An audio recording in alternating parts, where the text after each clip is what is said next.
Kelurahan Jatingalaya berada di Kecamatan Candisari dan terbagi menjadi 10 RW dan 58 RT dengan batas wilayah, yaitu di utara Kelurahan Kaliwuru, selatan Kelurahan Ngesrep, timur Kelurahan Karanganyar Gunung, dan barat Kelurahan Karangrejo. Dan disinilah KKN ku bermula. Hai, aku Sekar Jayanti, mahasiswa Administrasi Bisnis FISIP Undip 2018 yang tergabung dalam tim KKN 2 Undip 2020-2021.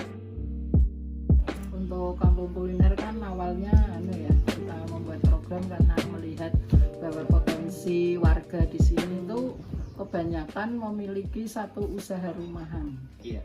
Jadi dari usaha rumahan dulu itu di satu tempat sering pada berkumpul konsulnya di depan gangnya RT 5 gitu Pak. Itu banyak sekali. Nah itu kan juga dari pemikiran itu kita satukan, kita buat wilayah kita apa ya yang akan kita angkat menjadi kampung kuliner, yang mana biar satu untuk meningkatkan warga, dua juga untuk lebih RW 2 lebih dikenal, terutama itu mana toh RW 2 kan banyak itu beda. Kenyataan juga sudah bisa terlaksana. Nah masih ada lagi harapan kita dari RW 2 ya untuk lebih maju lagi, tidak hanya sekedar sebagai kampung kuliner, tapi ingin untuk adanya seperti petani kota. Jadi petani kota seperti program dari Bu Wali Kota itu kan harapannya masing-masing warga itu, wilayah itu ada petani kota untuk bisa istilahnya untuk mencukupi kebutuhan sendiri, seperti halnya misalnya nanam-nanam yang bermanfaat ya, warung hidup seperti lombok, terong, apa itu kalau dulu, terus apotek hidup ya, apotek hidup itu ya toga sekarang itu harapannya ada. Tapi karena kita di tengah kota sebagai petani kan otomatis membutuhkan lahan yang ini lah, makanya dikatakan sebagai petani kota itu bisa menggunakan seperti polybag. Jadi program kuliner sudah jalan, harapannya akan jauh lebih baik lagi, lebih maju, memajukan warga, dan harapan ke depan kita program yang belum terlaksana adalah petani kota.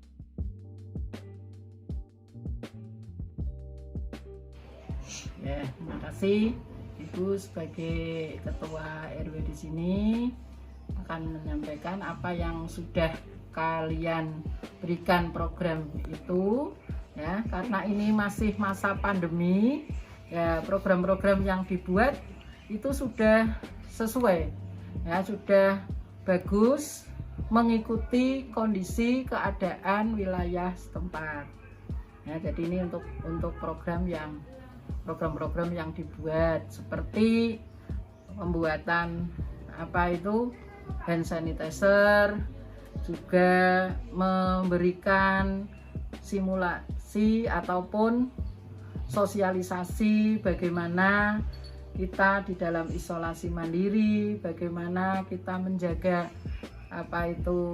kondisi lingkungan di dalam melaksanakan isolasi mandiri, manajemen di dalam rumah tangga ya. Jadi lewat program rumah sehat, kemudian ini yang si APEK juga, program ini bisa diterapkan di rumah tangga ya. Jadi saya rasa program-program yang dibuat itu menurut Ibu ini sudah bisa mengarah ke masyarakat, sudah bagus. Sementara itu ya, untuk masalah program ya, semuanya bisa terlaksana. Oke. Kita lanjut ya Bu untuk pertanyaan kedua. Apa pesan dan pesan yang Ibu rasakan dan yang ingin Ibu sampaikan terhadap program-program kami? Untuk programnya Ibu sangat berkesan juga. Masalahnya ini meningkatkan sumber daya juga ya, jadi sumber daya dari warga dan juga untuk menambah wawasan warga. Jadi kesan ibu itu meskipun karena kondisi yang pandemi, tetapi kamu semua sudah bisa mewujudkan apa yang ada di dalam proposal maupun program.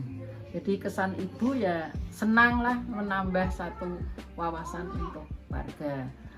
Sedangkan pesannya, mohon di dalam membuat program masih ada yang program itu tidak bisa dilaksanakan secara makro ya, jadi haruslah ada satu program yang memang benar-benar untuk di lingkungan kita. Jadi kita kalau ini jangan terlalu ideal sekali gitu ya, tetapi karena masyarakat itu kan tidak, masyarakat itu secara luas saja, tetapi kita di sini RT, RW, masyarakatnya kan masih lingkupnya kecil. Itu pesannya. Jadi tolong antara teori yang dibuat di perkuliahan dengan kenyataan itu harus disinkronkan. Pesan ibu hanya itu aja, biar lebih bermanfaat ya. Baik Ibu, tadi kan kesan-pesan terhadap program. Untuk pertanyaan yang ketiga, apa harapan Ibu untuk KKN dan mahasiswa ke depannya? Nah, harapan saya untuk mahasiswa itu ya jauh harus lebih sesuai dengan apa yang diminta oleh kampus ya. Jadi program yang ada di akademi, program yang ada di universitas itu ya diselaraskan dengan apa yang program yang harus ditempatkan penempatannya. Jadi misalkan pada satu jurusan-jurusan tertentu ini akan berada di wilayah itu juga harus disesuaikan. Nah, seperti ini. Yang mahasiswa ini kan karena masanya pandemi, maka sudah bisa untuk melihat situasi. Jadi kedepannya semoga mahasiswa selanjutnya juga akan jauh lebih bermanfaat lagi. Itu ya. Jadi adanya KKN supaya bisa lebih digunakan oleh masyarakat itu. Jadi Anda terjun di masyarakat, ya apa yang kemanfaatannya di masyarakat. Itu harapan Ibu itu. Terima kasih mahasiswa Undip yang KKN di Kelurahan Jatingalaya, terutama di SPN 2. Kelebihannya itu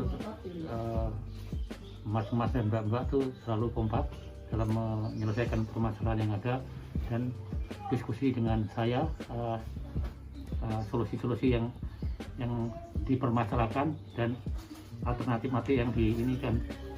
Masalah kekurangannya itu masalah sosialisasi terhadap warga dan lingkungannya itu karena kondisi pandemi saat ini itu tidak bisa menyentuh karena keadaan ya. Jadi mudah-mudahan untuk berikutnya itu pandemi bisa tepat selesai dan bisa apa yang diharapkan oleh mas-mas ini dapat dilaksanakan dengan baik, lancar. Amin. Kemudian kesan dan pesan terhadap program KKN itu bagaimana Pak? Jadi pesan dan kesan-pesannya begini, diharapkan mahasiswa nanti dalam KKN itu berikutnya mudah-mudahan jadwal terschedule dengan baik dan kalau bisa itu waktu sesuai tepat waktu, jadi tidak saling menunggu. Yang Muhammad ini masukan untuk mbak-mbak, mas-mas. Jadi untuk kita waktu itu terbatas. Mudah-mudahan untuk berikutnya dapat dirasakan dengan baik dan lancar seperti apa yang dibuat. Ya, ininya untuk kedepannya mudah-mudahan pelaksananya nanti diharapkan mbak-mbak dan teman-teman dapat berjalan dengan lancar dan masyarakat bisa menanggapi permasalahan yang ada karena kondisi saat ini tidak bisa langsung ke masyarakat. Yang terakhir, harapan untuk KKN dan mahasiswa ke depannya bagaimana ya Pak? Jadi untuk saya sebaiknya untuk mahasiswa KKN yang berikutnya jauh hari itu kita sudah sampaikan program-programnya apa dan masukan-masukan ke saya. Jadi kita bisa membawahi, memelajarin, bisa diskusi sama satu persatu karena mahasiswa itu lain jurusan masing-masing dan tugasnya juga beda masing-masing. Alhamdulillah kemarin sudah sampaikan ke saya, alhamdulillah itu sangat bagus. Ya mudah-mudahan untuk berikutnya bisa dirasakan sesuai itu. Terima kasih.